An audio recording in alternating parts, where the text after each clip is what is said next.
Remember me!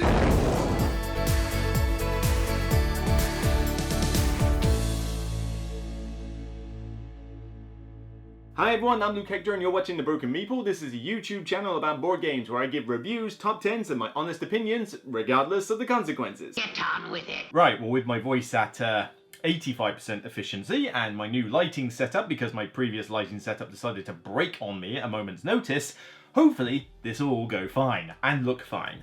But this month Asmodee are going pretty heavy on their signature game 7 Wonders with Repost production, and yeah, fair play to them. I love 7 Wonders. Well, the main reason is because they've brought out a new expansion, and this is the first of 2 videos that I'll be doing.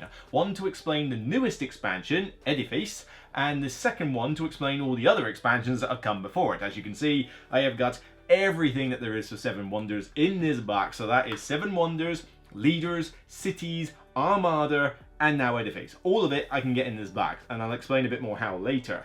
But yeah, I'll do all the other expansions in another video. This is just concentrating on this one. So 7 Wonders Edifice is, for those who are aware of 7 Wonders from the old days, the first edition, Edifice is a partial module from an expansion that came out before that wasn't that popular called Babel. Babel had the Tower of Babel, which was a fairly complex module, which I liked, but most people didn't, and the Projects, which was essentially like a communal thing that each player could do during the round, and if you participated and it succeeded, you got a reward, but if it failed and you didn't participate, you get a negative penalty. Well, Edifice basically takes the Projects element from that expansion and has now brought it back. So effectively it's a re-implementation of something we've seen before with a couple of little tweaks that I'll mention.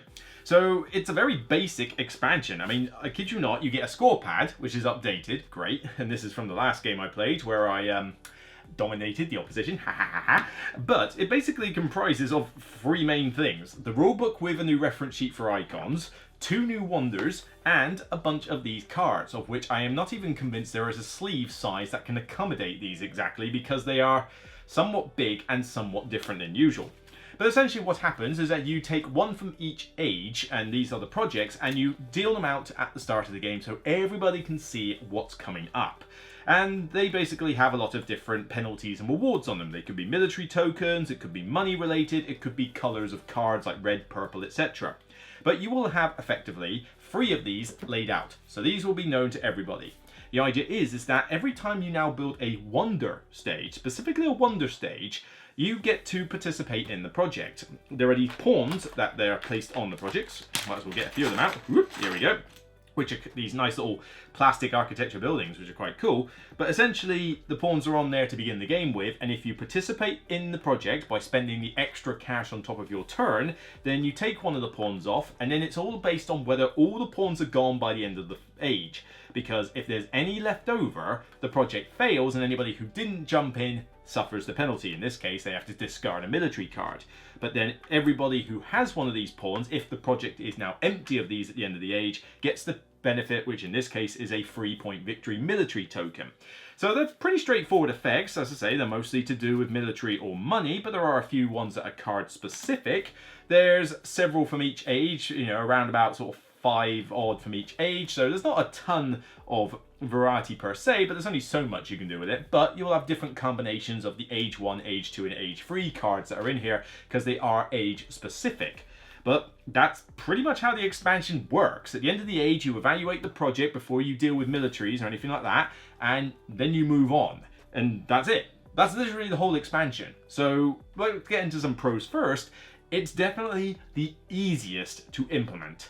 Leaders, Cities, Armada, they've all got a fair amount of stuff in them, quite a lot of iconography. This is by far the simplest of all the expansions to stick in your game, because you pretty much just have to deal out 3 of these and put the pawns on them, and that's it. That's pretty much it.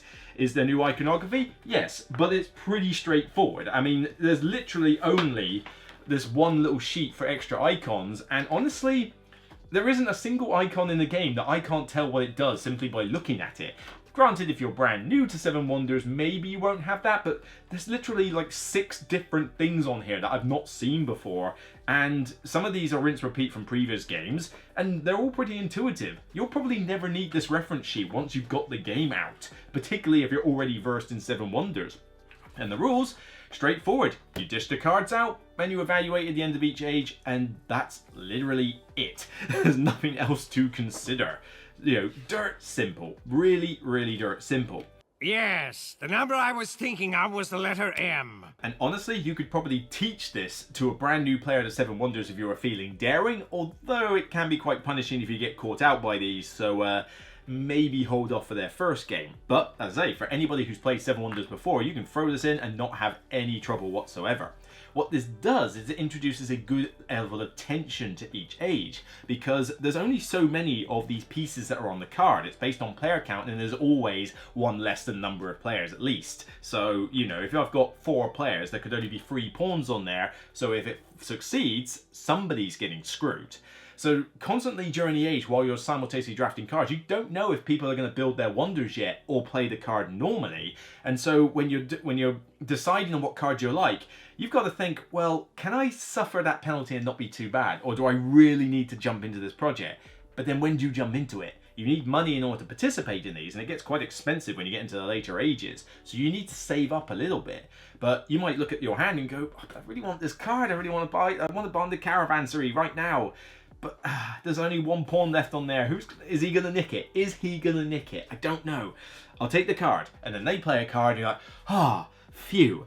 Until you get your next card and you've got to rinse and repeat that same tension. My cards are awful and I need a hug. It's just really cool to have that. Because normally when you're playing the game, you know, you're not that fussed over what other cards, like the other players are putting down, unless they're putting down military shields. Because I can't really do much about the fact you're playing a brown or a grey or a blue, other than you're probably taking cards I want. But I'm more interested if you've got military shields, because obviously we're going to fight later. Here, though, it introduces a tension element where you are really taking a notice of what other players are doing, even outside your 2 neighbours. Because it doesn't matter if it's your neighbours or not. Anybody around the table can take these pieces. So even the players that you might have just ignored for the whole game in a 4 or more player game, you now are interested in what they're doing. Because you're thinking, have they got the means to build their next wonder stage? Could they build it? And if they do, does that mean I'm going to get screwed out of this project when it happens? It's a cool concept, and that tension is well received. The 2 new wonders that you get in here are probably less interesting than I would have liked. The the wonder, UR, is basically just a way to double up on the bonuses from these wonders. So on one side you can get victory points as well as any pawn of your choice, and on the other side you can get all 3 of them, and basically it means that you can either be safe from the project failing, or you can double up on the reward if you've already participated as well. It's okay, it's not my favourite wonder in the world, but it does the job and it links to this expansion, so you have to have this expansion to use this wonder. But alternatively, you can use a Carthage, which is universally applicable to all the expansions. There's nothing in here that doesn't work with base set 7 wonders, but it's not the most interesting wonder in the world. Basically, on one side, or on both sides, you have wonder stages that are 2 separate bits, and you choose which reward you want. Okay, that's not bad per se, but there's a little bit one-sided on one end. On the A side, you've got victory points and then victory points at the end, and then your choice is same victory points, but a red shield or 7 money. Things have got to be going pretty bad for you in the military department if you are taking the military shield over the 7 money. 7 money is godlike in this game. I do not want a single shield rather than 7 cash the majority of the time. So this one just seems a little bit one note. On the other side, it's a bit better. You've got the money one again, but it's balanced out by 2 shields. 2 shields could be a bit more powerful, particularly in the early game. But then after that, you've got a choice between a discarded card or one of the science symbols. That's a bit more easier to sort of tell apart, because if I'm going for science, I want the science symbol. If not, the discarded card is actually pretty useful. So the wonder is fine, but it applies to all the other games and all the other expansions, so at least you can use this with any of them. This one is specific. Now you're probably wondering about storage, and yes, I get concerned about storage as well, and I was certainly concerned with this because this folded space insert, plug, you know, I do like folded space inserts, was designed to hold everything up to Armada. not Edifice. So I was concerned that this stuff wouldn't fit in there, but I'm pleased to report it does, and it doesn't require the lid to be miles off as a result. But I will give you a little top tip as to how it works. You have to kind of bunch up the cards a little bit in these holders, fine.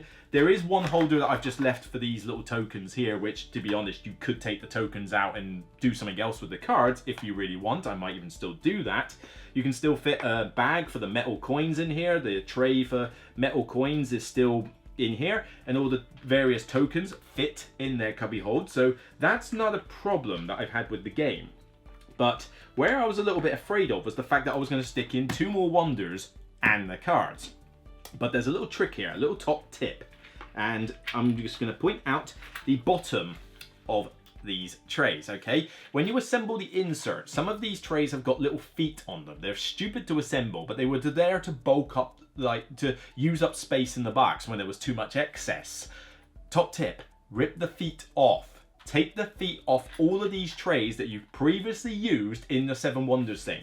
What that does is that it lowers the height of these trays by about 1 centimeter or so, and that's enough to not only fit the 2 Wonders in there, along with everything else in there, Armada and the worst, but once I've shoved everything in there, I mean, obviously these aren't in there yet, but this is kind of the case, you can then take your cards and put them on the top like that. It'll be a little bit higher because of the 2 Wonders, but they come up to pretty much the lid level. And then once you've added all these leaflets and rules on top, you'll get a very minor lift, but we're talking minor. I mean, I've seen far worse. And everything fits in there in a nice little package. So it can be done with the folded space insert as it is. I don't even think they need to redesign their insert, frankly, because it was easy enough for me to do. Just lop off the feet off any of the trays and you're in good hands. So 7 Wonders Edifice is a pretty solid expansion. Nothing new, and the only thing that's different from before is that rather than being tied to a specific colour card, to contribute to a project you have to do it from a Wonder stage. I approve, and I like the fact that you see them all ahead of time instead of only at the start of each age. I think it's easier to plan then. It's kind of weird when you've got Wonders that have 2 or 4 different stages of building on there, but I would say it creates some interesting gameplay elements for those people controlling those particular Wonders, because you've obviously got to pick your battles or you've got a bit more flexibility. But it's a very simple expansion to include. The rules are dirt simple. The icons are easy to get off the bat without even checking the reference sheet. It's just a nice, simple boost to the game, and I think that new tension element is very welcome. Is it essential? No, it's not essential by any means. You do not need it. I would not necessarily lose sleep if this wasn't in the game. I don't think it's like, oh yeah, I'm only going to play 7 Wonders if this expansion's in it. If we're talking pure enjoyment from an expansion, this one's probably on the lower end of the range because I do really love leaders and I really love cities. I mean, leaders is probably my favourite. So, this isn't necessarily going to beat those expansions for enjoyment, but in terms of simplicity, ease of inclusion, and all those goings, it's still a really solid expansion that I would recommend. Just don't think that you got to have it. Does the project sound cool? Then grab it. If not, you're not necessarily losing out. So all in all, I give 7 Wonders Edifice an 8 out of 10. It's a great expansion. It does a lot of things right that I want an expansion to do. It changes up the gameplay in a small but impactful way, but it's not stupidly hard to implement. It doesn't get fiddly. It doesn't require 100 new rules to teach. Those are the sort of easy bolt-on expansions that I like. Now, you can probably stop now, Repost Production, okay? I wasn't even expecting this expansion to appear. Hey, I was glad it did, but we can stop now, okay? The box is big enough as it is. Unless you're going to give me a 7 Wonders big box, then I don't really need more expansions in here. So that's it for me, Luke Hector on the Broken Meeple. If you like what you see, please remember, thumb this up on the video on YouTube, but also thumb it up on Board Game Geek. Let's get it in the hot reviews section. Of course, check out the other 7 Wonders video that I'll be doing soon, which will cover the rest of the expansions in the box. I'll give you my full detailed thoughts on those.